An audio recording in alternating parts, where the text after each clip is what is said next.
Mesdames et messieurs, bonjour et bienvenue pour cette nouvelle édition de Midi au Caire pour ce dimanche, le 26 mai 2024. On commence notre édition avec cette information. Le président Abdel Fattah el-Sisi a félicité le club Al-Ahli pour sa victoire face à l'Espérance de Tunis sur son compte officiel de Facebook. Le président Sisi a écrit, je cite, « Je félicite le club Al-Ahli pour sa magnifique distinction et ses efforts considérables, dignes d'appréciation mais aussi d'admiration. Mes félicitations à tous les fans d'Al-Ahli et à tous les Égyptiens. Je vous souhaite plein succès dans l'avenir. J'exprime de même mon appréciation pour la haute performance de l'équipe tunisienne. L'équipe Al-Ahli a remporté son 12e titre à la Ligue des champions de la CAF après sa victoire 1-0 en finale retour sur l'Espérance de Tunis.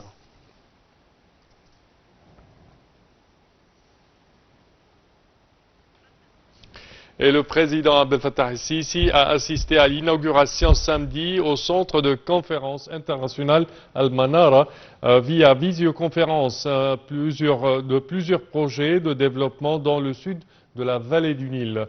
L'inauguration s'est déroulée en présence du Premier ministre, Dr Moustapha Madbouli, du ministre de la Défense et de la Production militaire, le général d'armée Mohamed Zaki, ainsi que de plusieurs ministres et hauts responsables de l'État. Pour plus de détails, voici un commentaire.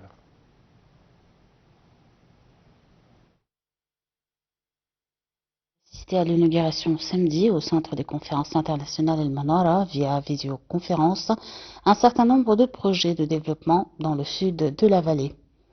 L'inauguration s'est déroulée en présence du Premier ministre Moustapha Madbouli, du ministre de la Défense et de la Production militaire Mohamed Zaki, ainsi que d'un certain nombre de ministres et de hauts responsables de l'État. Plusieurs projets de développement importants ont été récemment inaugurés dans le sud de la vallée dans le cadre des efforts de l'État égyptien pour parvenir à un développement durable et améliorer la sécurité alimentaire. Un film documentaire sur les projets de développement dans le sud de la vallée et le projet de Toshka a été présenté, mettant en lumière les défis surmontés pour fournir de l'eau à cette région. L'État égyptien accorde une grande importance aux projets nationaux de mise en valeur des terres et de production agricole, ainsi qu'à la fourniture des allocations en eau qui leur sont destinées, notamment dans la région de Toshka au sud de la vallée. Les grands projets de mise en valeur des terres dans le sud de la vallée sont mis en œuvre selon des études intégrées visant à sélectionner les meilleurs types de cultures, ce qui contribue à rationaliser la consommation d'eau et à tirer le meilleur parti de toutes ces sources disponibles dans le pays. Cela s'inscrit dans le cadre des différents mécanismes existants pour maximiser l'utilisation des ressources en eau, conformément à la stratégie globale de l'État dans ce domaine. Cela comprend notamment les systèmes d'irrigation modernes, les stations de traitement des eaux usées et de dessalement, ainsi que le périmètre agricole, en plus de l'utilisation de techniques agricoles adaptées à la nature des terres et au climat de chaque région agricole, dans le cadre de la stratégie de l'État visant à augmenter la superficie des terres agricoles à partir de la superficie totale du pays.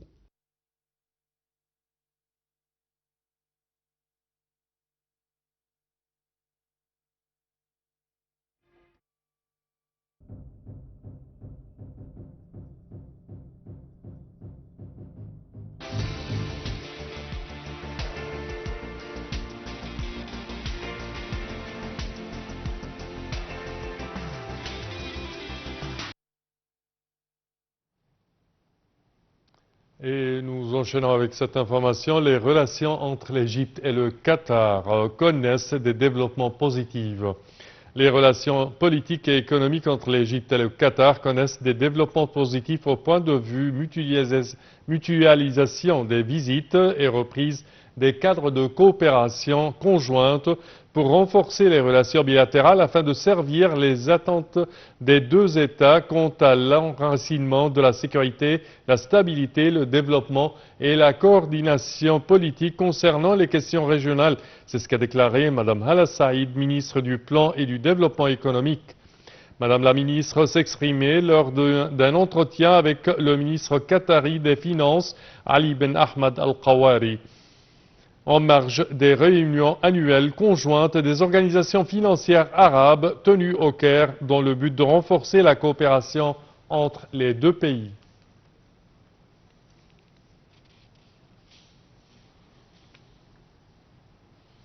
Et des nouvelles expansions dans les raffineries pour augmenter la production, relier les dépôts numériquement.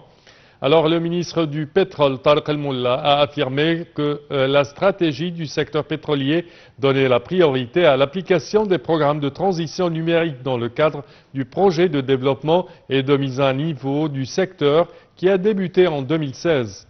L'utilisation de la transition numérique dans les raffineries égyptiennes et leurs laboratoires chimiques est un élément original de la stratégie visant à disposer des laboratoires numériques fournissant des résultats précis pour les opérations de production.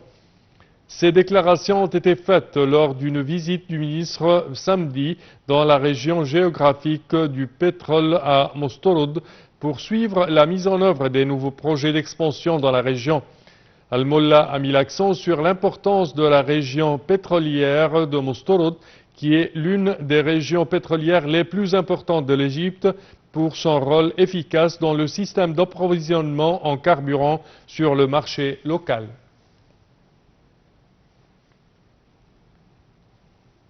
Et la ministre de la Solidarité sociale, Nevin Khabaj, et de la Santé de la population, Khaled Megahed, et du Travail, Hassan Shahata, ont annoncé l'intensification de la coordination sur les stratégies visant à étendre la base des travailleurs intermittents bénéficiant des assurances de la couverture sanitaire universelle. Lors de la clôture d'un atelier de travail organisé par le ministère de la Solidarité sociale en coopération avec la Commission économique et sociale des Nations unies pour l'Asie occidentale et la Fondation Ford, ils ont convenu d'examiner le document de travail préparé par le ministère de la Solidarité pour étendre les programmes d'assurance et de couverture sanitaire.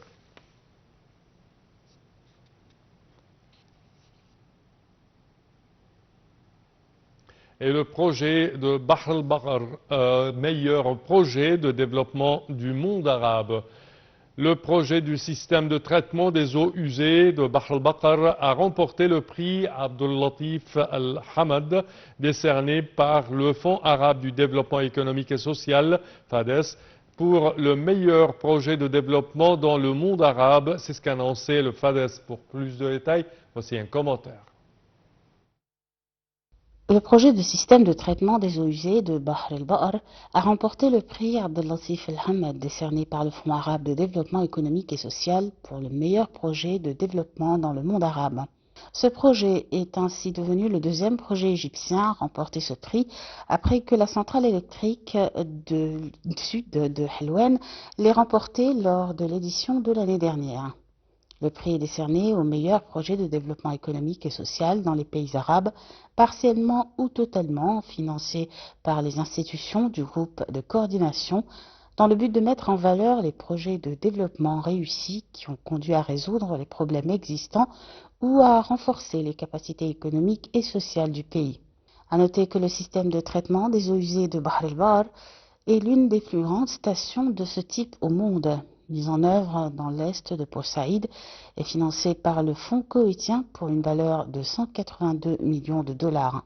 Ce projet vise à répondre à la demande croissante en eau potable afin de répondre à l'expansion urbaine ainsi qu'aux besoins des vallées et de stimuler les investissements dans cette région qui peut accueillir 1,5 million de personnes en plus d'environ 1 million d'autres touristes.